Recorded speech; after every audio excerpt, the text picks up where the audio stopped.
Pour commencer la bande de roulement, il faut tout d'abord définir un motif dentaire de la machine. Et le motif dentaire de la machine, euh, il se construit avec un macro. Donc, c'est en fait un macro. Donc, je vais faire New Model. Je mets dans la catégorie magnétique, toujours modèle magnétique à base de réseau de réluctance. Et je vais créer macro dans. Macro dans. D'accord. Je vais mettre un mode macro. OK. Et je vais créer une dent de la machine. Pour pouvoir créer plus tard, ultérieurement, en composant une bande de roulement, il faut absolument avoir aussi une source d'aperture. Donc, il il faut donner dans ce macro, il faut préciser le motif d'enroulement de la machine, si vous voulez. Donc, ça c'est les culasses des dents. Disons que je fais un modèle, un motif de dent, un motif dentaire de la machine assez simple. Je modélise que les deux culasses où le flux passe à travers le flux créé par les enroulements passe. Donc il y a une partie du flux qui passe vers la droite, une partie qui passe vers la gauche.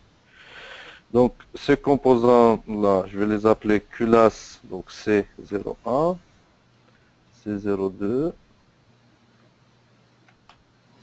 Et ça, c'est...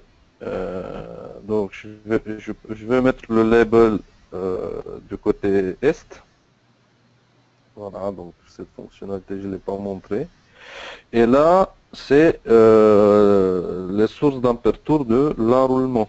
Donc, je vais l'appeler E. D'accord.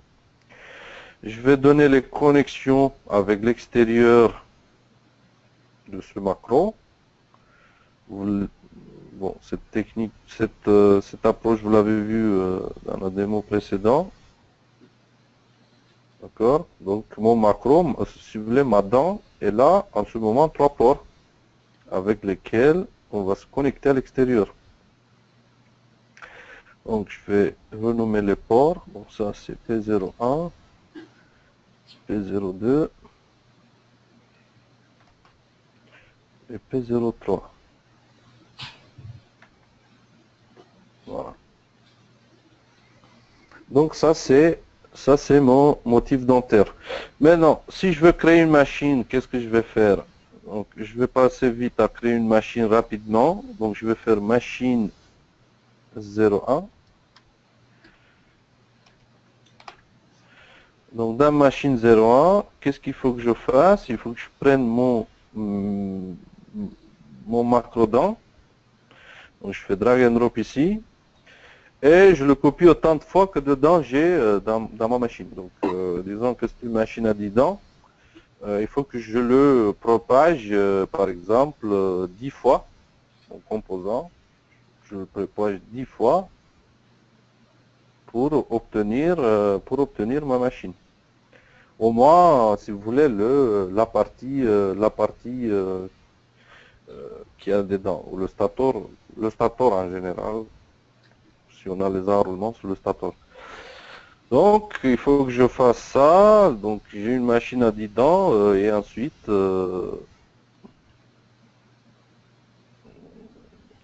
il faut que je prenne chaque composant en partie et le paramétrer. D'accord. Donc, c'est un travail assez fastidieux, je dirais, parce qu'il faut prendre chaque composant en partie et le paramétrer de la bonne façon. Bon, donc au lieu de faire celle-là, on peut créer un composant de mouvement. Donc, je vais mettre sur le dialogue du modèle magnétique et cette fois, je vais choisir composant de mouvement machine. D'accord? Je fais next, je dois un nom, et ça c'est le stator de ma machine. Next. Et ça c'est le dialogue paramétrage de mon stator, de ma bande de roulement. Donc qu'est-ce que j'ai besoin? J'ai besoin d'une variable θ. En fait, c'est pas la valeur de θ, c'est le nom d'une variable qui va me servir d'angle de rotor par rapport au stator. Donc, je la déclare θ, je peux la déclarer toto si je veux. Il faut savoir que cette variable va apparaître dans la liste des entrées et ça me donnera la possibilité de décaler le rotor par rapport au stator dans un certain nombre de degrés. D'accord? Je peux ici préciser number of represented teeth. Je veux dire que c'est une machine à 5 dents, par exemple. Je peux dire quelle est la fraction de la machine représentée. Je peux, par exemple, ici exploiter les symétries de machine. Donc, on peut imaginer maintenant un scénario où j'ai une machine à 20 dents. Je vais représenter qu'un quart de la machine et je sais que ce quart de machine s'est connecté de façon antipériodique avec le reste du circuit. Donc c'est connecté de façon antipériodique. Donc au lieu de représenter 20 dents, je représente que 5 dents. J'exploite la symétrie de la machine avec l'antipériodicité. Et je veux que, l'information qui suit ici, c'est juste une information graphique. On précise en fait comment je veux que mes dents soient représentées. On peut les représenter de façon horizontale, on peut les représenter de façon verticale, d'accord? Donc je vais choisir horizontale. Et il faut que je précise le motif dentaire pour lequel je fais la bande de roulement. Donc je fais browse et je vais choisir mon macrodent. L'outil va automatiquement scanner en fait qu'est-ce qu'il y a à l'intérieur de ce macrodent et il me propose une liste de forces magnétomotrices à translater. Parce que en fait le composant de mouvement qu'est-ce qu'il fait en plus par rapport à une machine construite de la façon que je vous ai montré tout à l'heure avec des dents? Elle est capable aussi de translater en fait les forces magnétomotrices en fonction de θ dents. D'accord? Bon, on va voir ça plus tard. Donc je précise ici que je veux translater la force magnétomotrice est E, qui se trouve dans mon macrodent. Je fais Next. Ici, je peux préciser quelle est la distance entre deux composants voisins. Donc, il faut se rappeler que je veux que cette machine ait 5 dents. Je donne les interconnexions et je peux faire Finish. Et donc ça, c'est mon composant de mouvement. Vous voyez, il a une autre couleur, on peut le distinguer par rapport aux autres. Donc qu'est-ce qui va se passer en fonction de θ dans ce composant de mouvement? Donc si la valeur de θ donnée par l'utilisateur est supérieure à θ dent, il y aura une translation des forces magnétomotives d'une dent à l'autre. D'accord? Et c'est comme ça qu'on simule le mouvement de la machine. Si θ fourni par l'utilisateur est inférieur à θ dent, il n'y a pas cette translation des forces magnétomotrices, mais il y aura une différence de calcul suite à l'entrefer de la machine. Donc l'utilisateur va être ensuite censé apprendre ce modèle de stator, à rajouter un entrefer, à rajouter le rotor, et ensuite à calculer la machine en fonction de θ. Voilà. Donc ce stator-là, on peut ici, à ce niveau-là, on peut le paramétrer.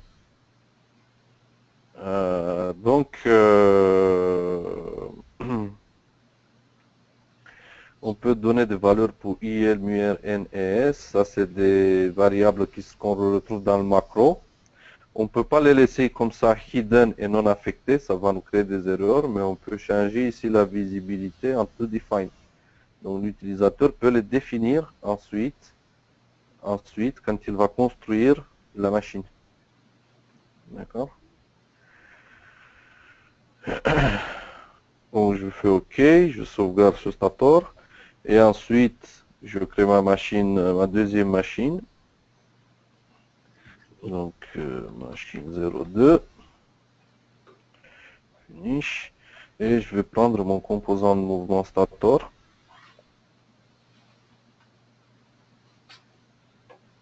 Voilà. Donc là, je suis dans le circuit de machine. Il faut que je commence à rajouter des... Il faut que je rajoute un entrefer. D'accord.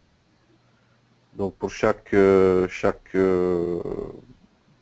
peux faire propagate. Pour chaque source d'imperturbement, une réluctance d'entrefer, on dirait. D'accord.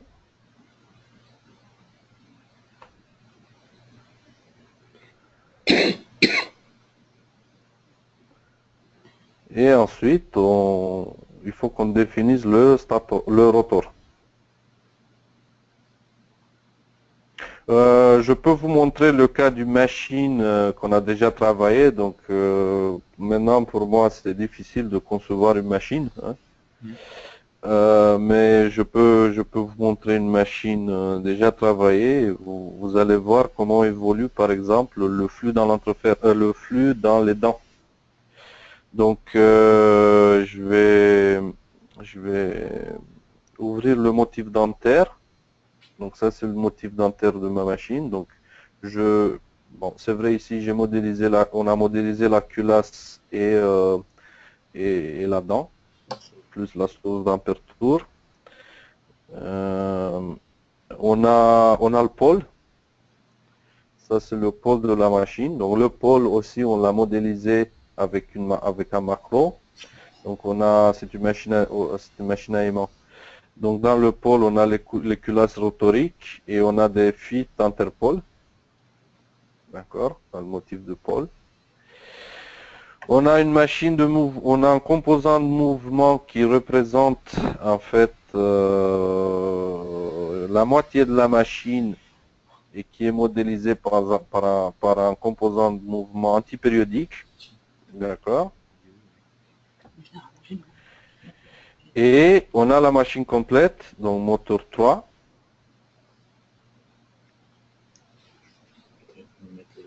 Qui est celle-là.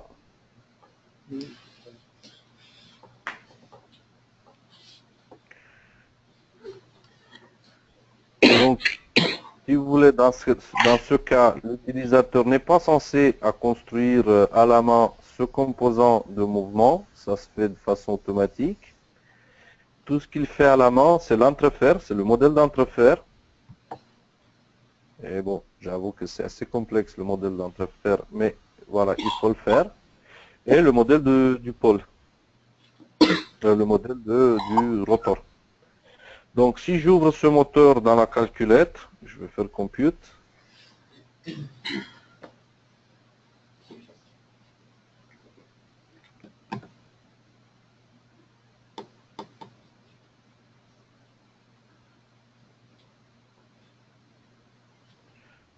Voilà, j'ai un certain nombre de paramètres.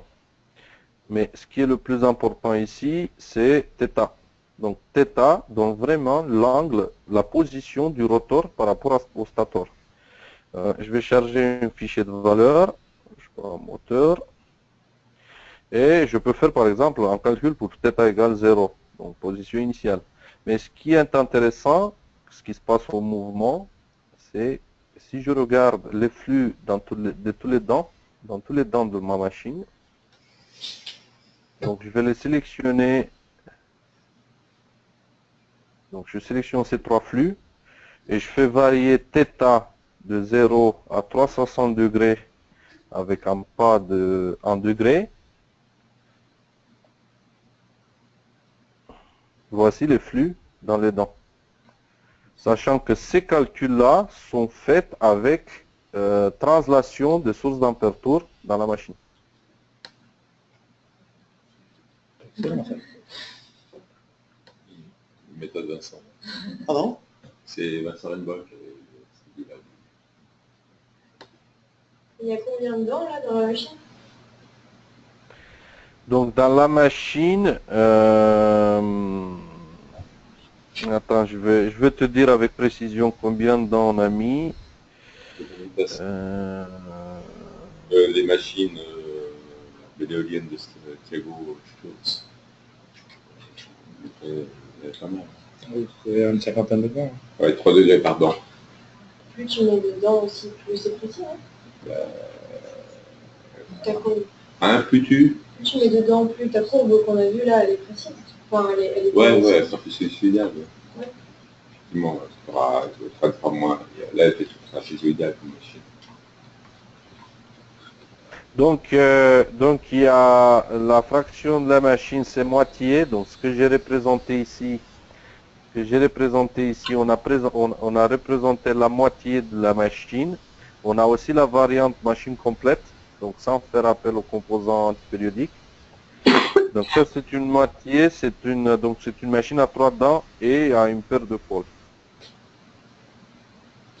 Et donc je vous montre la machine complète.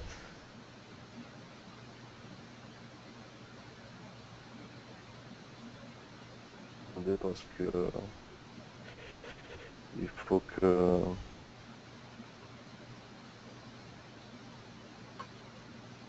ouais, 6. Voilà. Ça c'est la machine complète. On n'exploite pas la symétrie. Hein. Voilà. Un autre aspect que je veux, sur lequel je crois que c'est intéressant à pointer sur cette bande de roulement. Donc maintenant, si je clique sur le composant bande de roulement, je ne peux pas en fait changer les dimensions des réluctances des culasses et des réluctances des dents. Je ne peux pas, ça c'est des variables globales. Tout ce que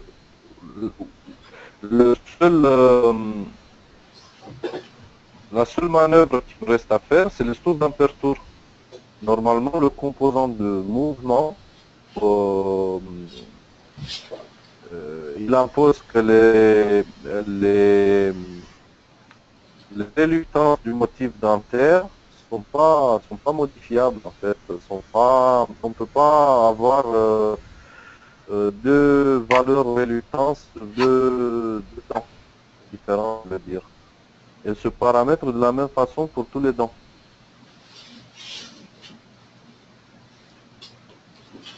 Donc le seul paramètre libre dans le composant de mouvement, c'est les sources d'aperture, les 3 sources d'aperture dans ce cas. Et donc on les a paramétrées avec I1, I2, I3. Mais je peux pas, j'ai pas la possibilité de dire que pour la dent numéro 1, j'ai une longueur de culasse et pour la dent numéro 2, j'ai une autre longueur de culasse. Ça c'est pas possible. Ça c'est interdit parce que je crois que peut-être Ah, parce que sinon, ça serait pas... vous vous rendez compte que ce qu'on fait dans ce composant de mouvement, on fait la translation des sources d'aperture. Et donc il faut que le reste des dents soit identique. Oui, oui. Ok, c'est logique. Sinon notre approche ne fonctionne pas. Oui, c'est basé sur la périodicité de la géométrie. Exactement, oui. Voilà. Bah, excellent. Donc ça c'est un aspect intéressant, mais normalement l'utilisateur il se rend compte à l'utilisation. Bon, ils vont voir que normalement ils n'ont pas de droit. Donc si j'ouvre le composant de mouvement, j'ai pas le droit d'être sélectif sur les réluctances des dents. Voilà. Dans les dents, tout ce que je peux faire, c'est de paramétrer N et I. et ensuite donner une longueur et une surface de culasse qui va s'affecter à tous les dents. C'est un paramètre commun. C'est un paramètre commun, oui. Bon, bah, c'est excellent. Je suis impressionné, Petra. C'est très beau. J'espère qu'il y aura des utilisateurs. Ça peut te servir? On verra. Moi j'ai une petite question. Quand tu nous as montré pour générer un modèle de machine, tu rentres la portion de machine qui va être représentée. Tu as mis un quart par exemple. Oui. Est-ce que ça veut dire que c'est pas possible de paramétrer le nombre de paires de pôles de la machine?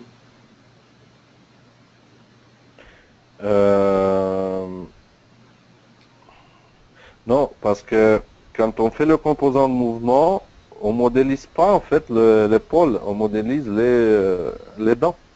Donc, en fait, tu te bases sur ta discrétisation de mouvement, c'est la dent. C'est la dent. Par contre, La discrétisation, c'est la dent, c'est pas les pôles. tu peux décrire une partie, si tu as une symétrie, tu peux décrire une partie, tu n'es pas obligé de tout la décrire. Mais le pas de discrétisation avec la méthode qui est utilisée par les uns et les autres, c'est la dent. Mais le Et c'est ce qu'a fait aussi le un quart que tu rentres, c'est quoi alors? Enfin, Ah, parce que là, il n'a pas mis... quand tu rentres un quart, tu dis bien que je vais définir les... D'accord, donc si je comprends bien ta question, tu veux mettre ici P, c'est ça? J'ai pas entendu, pardon. Oui, voilà, par exemple, oui, c'est ça que je veux dire. Oui, mais c'est pas possible parce que si tu veux là on discrétise en fait les dents et pour toute machine qu'on dimensionne d'un CADES, normalement on connaît à l'avance le nombre de dents. On va jamais utiliser le nombre de dents. Il y a tu travailles sur un pôle, tu n'as pas besoin de faire tous les pôles, si ta machine est bien symétrique.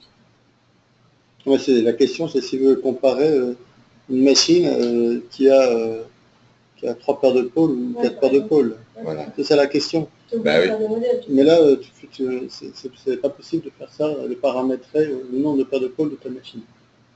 Parce C'est qu'en ça, la fait, avec question. la version précédente, moi je modélise une paire de pôles, et après cette paire de pôles, en paramétrant correctement les angles que ça représente, je pouvais dire, je l'utilise dans une machine qui a 8 paires de pôles ou 16 paires de pôles. Ok. Ce qui apparemment là ne peut pas être fait, puisque quand je décris mon stator, je détermine déjà la portion d'angle que ça représente, et ça je ne peux pas lui changer. Sauf si tu peux mettre une variable paramétrique à ce niveau-là. Sauf si là je peux mettre un P. Ouais. En P, c'est pas possible. Hein. Ouais. Donc vous voyez, le dialogue ne nous laisse pas continuer et on a aussi un message d'erreur qui nous dit invalid number. On aurait Il nous faut une valeur numérique. ça, on résolverait le problème effectivement. Parce que c'est pas Enfin, anodin. on peut toujours le faire en l'écrivant à la main. Ouais. Ce truc-là. Mais c'était compliqué de faire ça, parce que là, on crée... Si tu mets un nombre de paires, si tu mets un nombre 5 à la place de 4, je ne sais pas trop ce que c'est. Voilà, alors par exemple ici, dans ce cas particulier, Ça peut pas être antipériodique. il n'est plus possible. Oui, ben oui, il faut que tu aies un nombre repère. Eh oui. Ça, c'est Ça peut pas être antipériodique, c'est clair. bien pareil en nombre repère, de toute façon. Oui, Il fait 2, 4, 6, 8, 12. Mais si tu fais un 6, Si tu fais 6, bien sûr, tu peux être antipériodique. Donc, dans le cas où tes paires, donc antipériodique fonctionne que dans le cas où la fraction de la machine est paire. non, c'est vrai qu'après, parce que le truc, c'est qu'à régénérer, tu tapes à chaque fois la régénération de modèle, c'est vrai que quand c'est paramétré, c'est plus simple.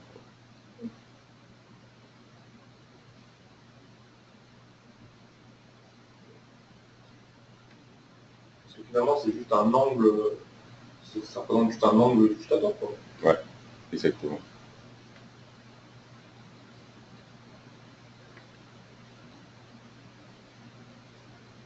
Donc pour que je comprenne bien, ta proposition serait que là on rentre quoi? On va paramétrer. Variable. Une variable. Et qu'après, Comme on n'importe quelle détecte variable de la machine. Il arrive de la machine. Et Ah, du coup, auquel on ça te permet en fait, parce qu'aujourd'hui quand on fait des optimisations, on joue sur le nombre de paires de pôles, c'est quand même important. Eh ben, ça t'évite de refaire un modèle par machine, tu peux réexploiter le même juste en changeant le nombre. Même si en optimisation, tu veux faire une optimisation par valeur de nombre de paires de pôles, au moins, tu n'as pas à refaire le modèle. Tu as juste à changer la valeur. Oui, mais je comprends, j'ai du mal à comprendre cette variable P. Donc, si on paramètre en fait ici la fraction de la machine, vous imaginez que vous devez ensuite avoir un rotor ou je sais pas, l'autre partie de la machine, on va pas dire stator ou rotor, l'autre partie de la machine doit être modélisée. Quand je dis modélisée, doit être le circuit doit être décrit en fonction de ce P. Oui, mais C'est pas possible, on peut pas avoir dans un circuit un nombre P de composants. Dans un circuit, on peut avoir que un nombre défini de composants. oui, mais tu peux considérer que tu gardes le même nombre d'encoches par fraction. Dans ce cas-là, c'est juste finalement, en exploitation, tu peux considérer que c'est une multiplication que tu peux faire. Voilà. Tu peux le faire à l'extérieur. Est-ce que tu le fais? Bah oui. Je pense que ce que dit Xavier est juste, c'est-à-dire que là tu fais un modèle et après tu multiplies à l'extérieur. Tu Mais multiplies à l'extérieur. ça c'est juste l'outil pour te créer ton circuit en fait. Oui, mais on est bien d'accord qu'on va pas optimiser sur le modèle avec 1 sur P fraction. C'est pas possible, à mon avis. C'est impossible. À la machine complète. Oui, parce que Petri modélise la machine complète, mais tu peux à la limite dire que tu modélises un bout de machine et que cette machine, c'est le PIM de ta puissance. Ouais, c'est ça. Ouais. Et après, d'un point de vue macro, tu vas travailler sur ce que j'appelle les machines imaginaires, c'est-à-dire des machines à P,3,14 pôles, ou 3,256. Donc tu te places dans un espace continu et dérivable par rapport au nombre de paires de pôles avec des tas de machines imaginaires pas réalisables en fait. Mais pour faire ça, effectivement, non, mais même si tu le fixes, l'idée c'est de le fixer. Tu lances une optimisation, tu dis je suis à 4 paires, l'autre à 6 paires. Tu peux le fixer ou le laisser variable. Oui, mais tu peux le fixer. Oui. Le truc c'est d'éviter de refaire le modèle. D'éviter en fait finalement de refaire graphiquement la machine pour chaque paire de pôles. Voilà. Chaque nombre de paires de pôles.